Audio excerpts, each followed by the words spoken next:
vai ser quinta-feira, pá. Parece ser quinta-feira amanhã. Vai sair desta porcaria quinta e sexta. Hoje ainda marro e tu vais de manhã à noite, amanhã trabalhado. Quer trabalhar também. Mas para o ano passei mesmo. Até ali mandava para os passos, esse passo meio de chama. Os 15 de semana acabam todos. Este passo 800 km está toda a vida. Vai tudo ir para o hotel. Vou passar o fim de semana, sabes, amigos, enfiado no jardim. Não dei a tentar ir.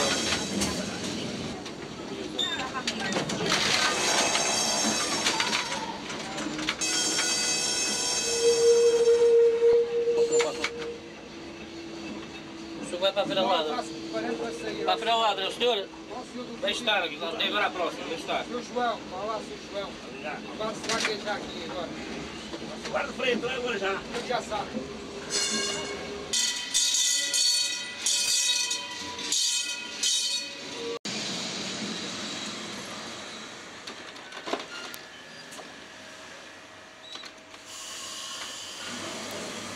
Now this party is over and we are going to another one. The Feast of Lisbon!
They take place on the eve of the 13th of June every year.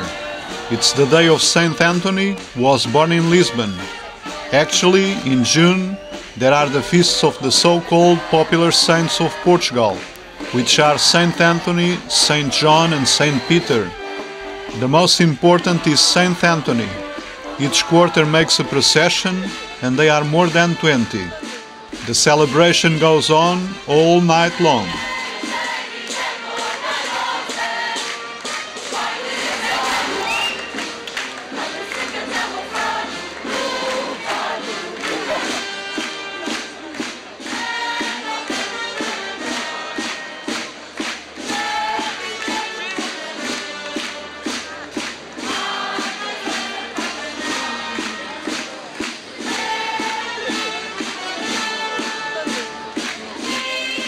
We have another spectacular show in Lisbon, which is the change of the National Republican Guard in front of the Presidential Palace.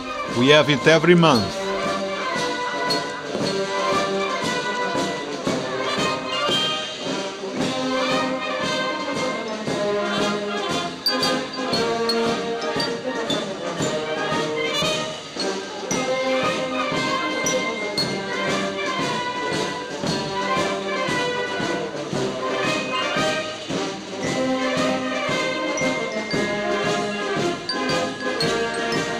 This guard is connected to the Portuguese Republic, which exists since 1910, after the end of the monarchy.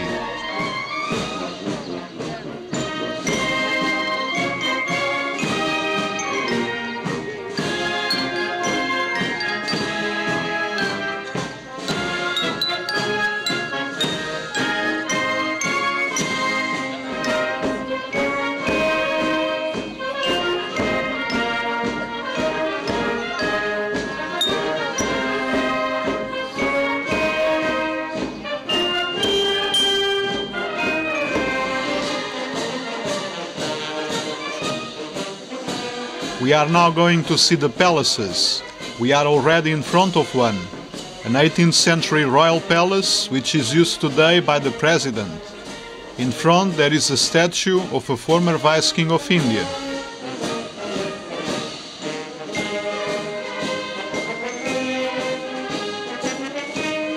The pointed stone palace was built in the 16th century for a son of a vice king of India. The idea of the decoration reminds us the same style used in palaces like the Shells Palace in Spain and the Diamonds Palace in Italy.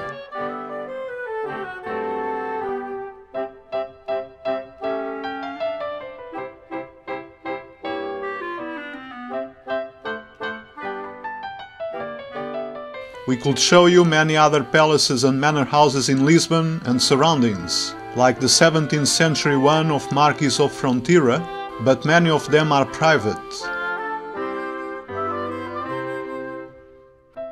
Another royal palace from the 18th century is this one, belonging to the government.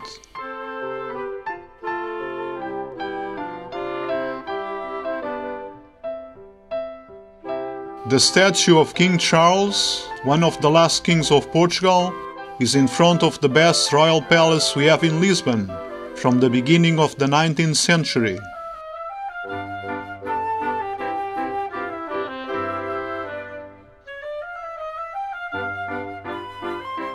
It's a palace with a neoclassical facade, and near the entrance there is a fine collection of statues made by the school of artists who came to work here.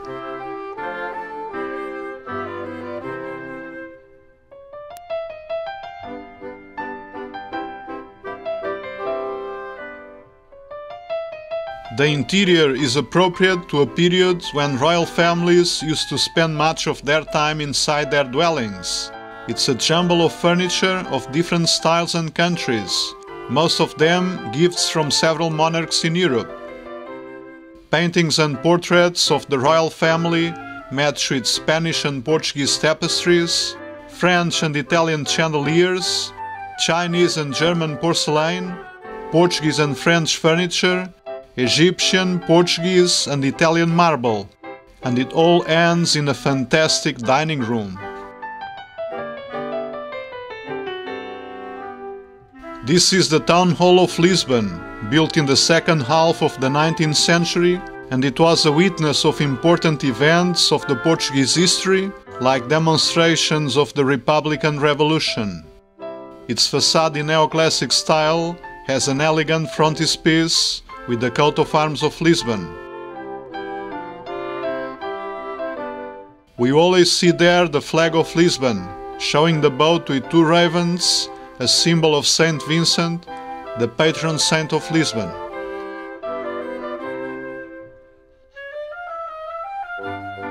Built in the end of the 19th century, on the place of a former convent of the 17th century, which was enlarged in the beginning of the 19th century to house the Parliament of Portugal.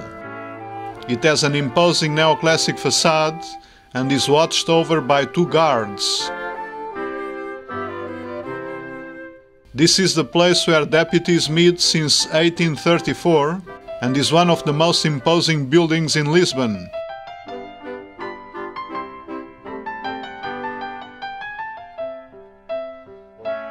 Many other palaces, manor houses, mansions are spread all over the city. Most of them date from the 18th and 19th centuries, as the previous ones were destroyed by the strongest earthquake in Portugal, the one of 1755. They were built for the aristocracy of Portugal in the outskirts of Lisbon, but now they are integrated in the modern part of Lisbon.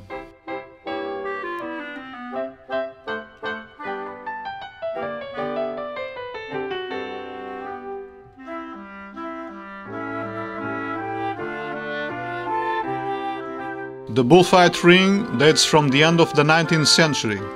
Portuguese bullfight, with its special characteristics like bullfighting on horseback and tackling the bull by hand, is a must for strong-spirited people.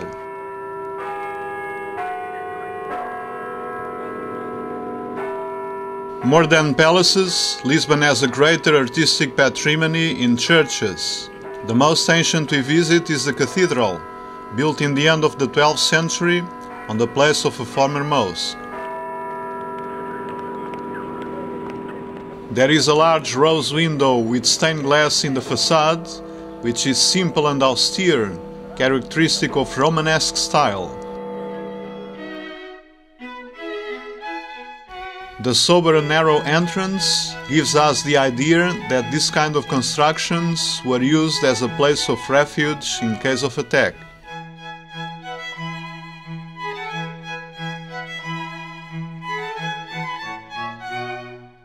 There isn't much decoration in the interior to not disturb meditation, but the tone of colors provided by the few light which gets inside the temple through the few windows is celestial.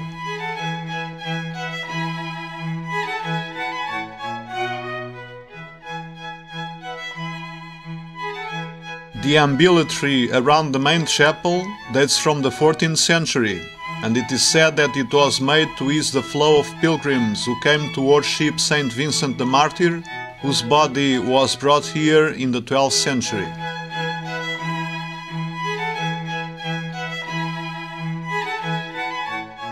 In the 14th century there was this convent built called Carmel. It is also known as the monument to the earthquake, since the ceiling fell with the shaking and nobody rebuilt it because of the unstable ground. Nevertheless, the walls refused to go along with the ceiling, as well as the arches in Gothic style, which stand still since they were made.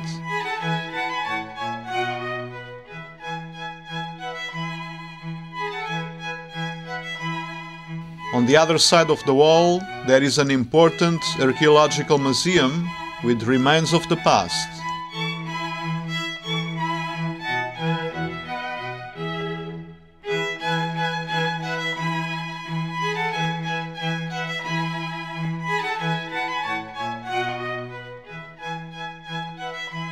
This convent was one of the biggest in Lisbon, close to Santa Justa elevator, close to the center and close to the river.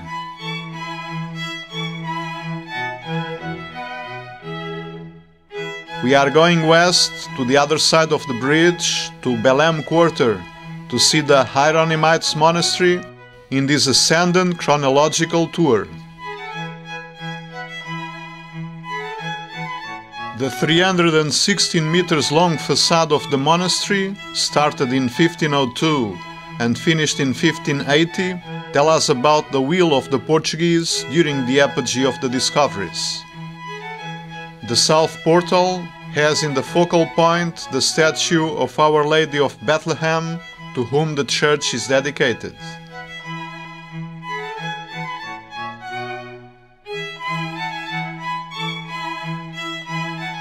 This is a beautiful lacework in stone, with statues of saints and navigators, medallions with faces of natives of different continents, like America, Africa and Asia, and so on, is what we call Manolin style, a decoration in the special limestone of Lisbon.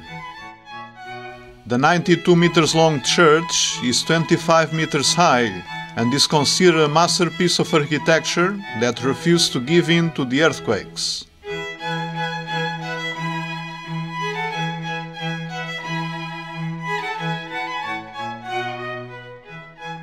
The outlook from the upper choir gets us close to a statue of Christ made in the 16th century by a French artist. The church looks like a maritime cave and the columns imitate palm trees. It's connected to the Portuguese trips, and the designation Manolin style comes from King Manuel, who is buried in the Renaissance main chapel that we see at the end of the church. He was the king during the peak of the discoveries, and he ordered the construction of this temple to be his pantheon and that constant masses will be said in his honor.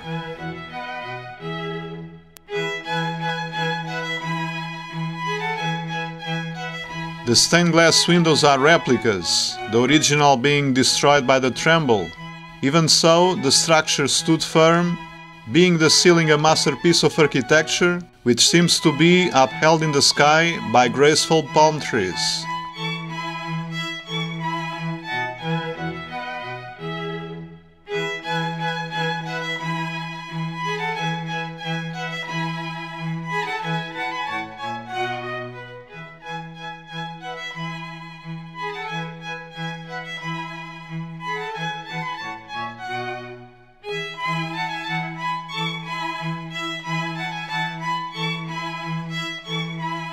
Close by the tomb of the poet Camões, who wrote about the Portuguese trips, is also the tomb of Vasco da Gama, the Portuguese navigator who made the discovery of the seaway to India. One should not miss the cloisters, the most beautiful in Europe. Here the needlework in stone, conducted by the French artist Boitac and the Spanish Juan de Castillo, is so suggestive of the inspiration given by the newfound lands that the Hieronymite monks had a good reason to think about the unlimited. Here, the carved limestone with Manoline symbols makes people dream of other worlds in the variety of scenarios from different angles of the cloister.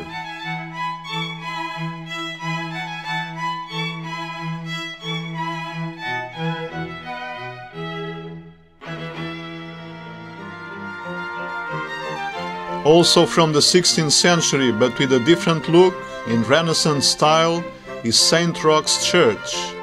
It has a nice marble decoration and beautiful side chapels where statues of saints mix with the rich decoration in gilded work. Between the castle and the river, there are two remarkable churches that we can see from the walls. One of them is St. Vincent's Church, also in Renaissance style, made in a polished white limestone not far from marble, as we can see in the facade. It's here the pantheon of the last kings of Portugal. Blue and white glaze tiles in the cloisters are a nice surprise to us. Portugal is famous for glaze tiles, and here we have a number of panels of the 18th century, inspired in La Fontaine tales.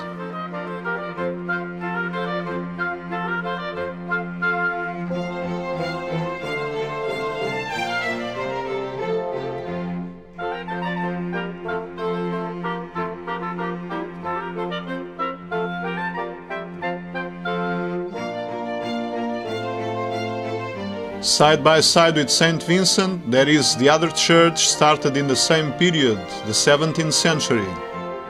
Its name is St. Engracia. Its round dome close by the towers of St. Vincent can be seen from different parts of the city.